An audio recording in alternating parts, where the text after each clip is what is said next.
Pantheerankavu toll പ്ലാസയ്ക്ക് സമീപത്തു നിന്നും രാസലഹരി പിടിച്ചെടുത്ത കേസിൽ 7 പേരെ കൂടി കോഴിക്കോട് എക്സൈസ് സംഘം അറസ്റ്റ് ചെയ്തു. 10,000-ലധികം കിലോമീറ്റർ നീണ്ട യാത്രയിലൂടെ സിനിമയെ വെല്ലുന്ന രീതിയിലാണ് എക്സൈസ് സംഘം പ്രതികളെ പിടികൂടിയത്. ഇൻസ്റ്റഗ്രാം റീൽസ് താരമായ ഫാത്തിമ നസ്രീനിൽ തുടങ്ങി നൈജീരിയയിലെ അന്താരാഷ്ട്ര ലഹരി കടത്ത് മാഫിയ കണ്ണിവരെ നീളുന്ന 10 അംഗ ലഹരി സംഘത്തെയാണ് എക്സൈസിലെ കോഴിക്കോട് സ്ക്വാഡ് അന്വേഷണത്തിലൂടെ കണ്ടെത്തിയത്. ഇത് കേരളത്തിലേക്കാണ്. അപ്പം ഞാൻ പറഞ്ഞത് ഈ ഹിമാലയൽ അഫാം എന്ന് പറയുന്നത് ഹിരണിൻ്റെ ഒരു സോഴ്സ് മാത്രമാണ്. അയാൾക്ക് മറ്റു കാര്യങ്ങളുണ്ടോ എന്നുള്ള കാര്യം അത് വേറെ തലത്തിൽ നമ്മൾ അന്വേഷിക്കും.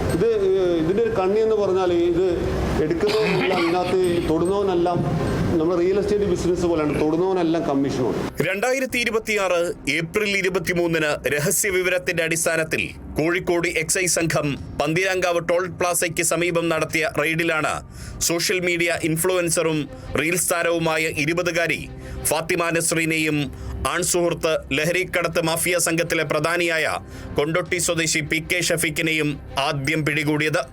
അന്ന് 3.5 കിലോയോളം രാസലഹരിയാണ് പിടിച്ചെടുത്തത്. എന്നാൽ അന്വേഷണം അവിടെ നിർത്താൻ എക്സൈസ് സംഘം തയ്യാറായിരുന്നില്ല. ഓപ്പറേഷൻ തണ്ടറിന്റെ ഭാഗമായി കേസ് അന്വേഷിക്കാൻ Kozhikode assistant excise commissioner S. Nijumon, Wayanad assistant excise commissioner RN Baiju എന്നിവരുടെ നേതൃത്വത്തിൽ 11 അംഗ സ്പെഷ്യൽ ഇൻവെസ്റ്റിഗേഷൻ ടീമിന് രൂപം നൽകി. Kozhikode excise deputy commissioner Jimmy ജോസഫിന്റെ മേൽനോട്ടത്തിലായിരുന്നു അന്വേഷണം. കേരളം കണ്ട ഏറ്റവും മികച്ച അല്ലെങ്കിൽ ഏറ്റവും വലിയ മയക്കുമരുന്ന് വേട്ട MDMA വേട്ടയായിരുന്നു അത്. അതിൻ്റെ ഗൗരവം ഡിപ്പാർട്ട്മെൻറ്റ് അത് അന്ന് തന്നെ പൂർണ്ണതോതിൽ എടുക്കുകയും തൊട്ടടുത്ത ദിവസം തന്നെ 25/4 തന്നെ നമ്മൾ 12 അംഗ ടീമിനെ 2 അസിസ്റ്റന്റ് എക്സൈസ് കമ്മീഷണർമാർ ഉൾപ്പെടുന്ന ഒരു CI, 2 ഇൻസ്പെക്ടർമാർ ഉൾപ്പെടുന്ന ഒരു ടീമിനെ രൂപീകരിച്ച് 12 അംഗ ടീമായിരുന്നു. അപ്പോൾ അന്ന് നമുക്ക് കിട്ടിയ നിർദ്ദേശപ്രകാരം തന്നെ നമുക്ക് കിട്ടിയിരുന്നത് ഇതിൻ്റെ എന്താണോ അതിൻ്റെ സോഴ്സ്, നമ്മൾ സാധാരണ ചെയ്യുന്ന പോലെ ഏത് കേസാണോ എടുക്കുന്നത് ആ സാധാരണ നമ്മൾ ആ എടുക്കുന്ന 1-2 പ്രതികൾ നിൽക്കാതെ അതിൻ്റെ എൻഡ് വരെ പോകണമെന്നൊരു നിർദ്ദേശം ബഹുമാനപ്പെട്ട എക്സൈസ് കമ്മീഷണറെ തന്നിരുന്നു.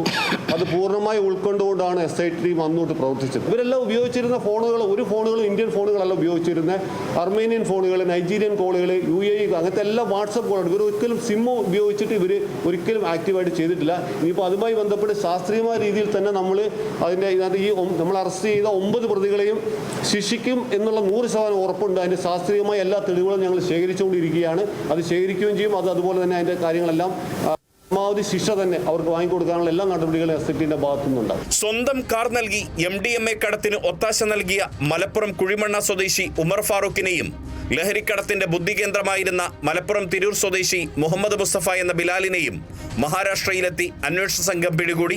ഇവരെ ചോദ്യം ചെയ്തപ്പോഴാണ് മുഖ്യ സൂത്രധാരൻ ആലപ്പുഴ കാർത്തികപ്പള്ളി സ്വദേശി ഹിരൺ കാർത്തികേയനെയും പത്തനംതിട്ട സ്വദേശി ആരോമൽ എന്ന ഗംഗനെയും കുറിച്ച് വിവരം ലഭിച്ചത്. ഒളിവിൽ പോയ ഇവരെ വെസ്റ്റ് ബംഗാളിലെത്തിയാണ് പിടികൂടിയത്. പിന്നാലെ പ്രതികളിൽ നിന്നും ലഭിച്ച സൂചനയുടെ അടിസ്ഥാനത്തിൽ ഷഫീഖിന്റെ പങ്കാളിയും ലഹരിക്കടത്തിലെ പ്രധാനിയുമായ തമിഴ്നാട് തെങ്കാശി സ്വദേശിനി റംസിയയെ എക്സൈസിലെ വനിതാ സംഘം തമിഴ്നാട്ടിൽ താമസിച്ച് തന്ത്രപൂർവ്വം പിടികൂടി. 9-ാം പ്രതി കൊടിയത്തൂർ സ്വദേശി നൌഷാദിനെയും ലഹരി കടത്താൻ വാഹനത്തിൽ രഹസ്യ അറ നിർമ്മിച്ചു നൽകുന്ന മഹാരാഷ്ട്ര സ്വദേശി സന്ദേശ് മോഹൻ വാൽക്കെയെയും അതിസാഹസികമായി കസ്റ്റഡിയിലെടുത്തു. പ്രതികളെ വിശദമായി ചോദ്യം ചെയ്തു. അപ്പോഴാണ് തായ്വാനിൽ നിന്നും നൈജീരിയൻ സ്വദേശി ഇമ്മാനുവൽ അഫാം വഴി ഹൈക്വാളിറ്റി MDA ഹിരണിലൂടെ മറ്റുള്ളവർക്ക് വിൽപ്പനയ്ക്കായി എത്തിച്ചിരുന്നത് എന്ന് അന്വേഷണ സംഘത്തിന് വിവരം ലഭിച്ചത്. 3.368 kg MDMA കേരളം കണ്ട ഏറ്റവും വലിയ MDMA വേട്ടയാണ്. അതിസാഹസികമായ രീതിയിൽ ഒരു ക്രെറ്റ കാറടക്കം 2 പ്രതികളെ അറസ്റ്റ് ചെയ്തിരുന്നു. തുടർന്ന് ഈ കേസിന്റെ ഗൗരവം പരിഗണിച്ച് എക്സൈസ് കമ്മീഷണർ ഒരു SIT ഫോം ചെയ്തു. കേരളത്തിലെ എക്സൈസ് വകുപ്പിലെ ഏറ്റവും മികച്ച കുറ്റാന്വേഷകരെ ഉൾപ്പെടുത്തിക്കൊണ്ട് നല്ല ട്രാക്ക് റെക്കോർഡുള്ള ഉദ്യോഗസ്ഥരെ ഉൾപ്പെടുത്തിക്കൊണ്ട് നടത്തിയ ഒരു അന്വേഷണം വളരെ ഭംഗിയായി അവരത് മുന്നോട്ട് കൊണ്ടുപോയി. സ്പോട്ട് അറസ്റ്റ് 2 പ്രതി. 27/4 3-ാം പ്രതിയായ ഉമർ ഫറൂഖിനെ ഏറനാട് സ്വദേശിയാണ്. അതിന്റെ മുഖ്യ സൂത്രധാരന്മാരിൽ ഒരാളാണ്. അയാളെ നമുക്ക് അറസ്റ്റ് ചെയ്യാൻ കഴിഞ്ഞു. നൈജീരിയൻ സ്വദേശിക്കായി ലുക്കൌട്ട് സർക്കുലർ പുറപ്പെടുവിച്ചിട്ടുണ്ട്. ലഹരിക്കടത്തിന് പുറമെ രാജ്യാന്തര ആയുധക്കടത്തും ഈ സംഘത്തിൽപ്പെട്ട ചിലർക്ക് ഉണ്ടായിരുന്നു എന്ന് എക്സൈസിന് വിവരം ലഭിച്ചിട്ടുണ്ട്.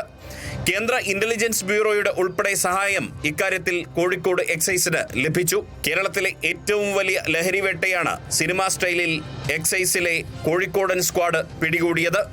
Riyas KMR, Kerala vision news, Kozhikode.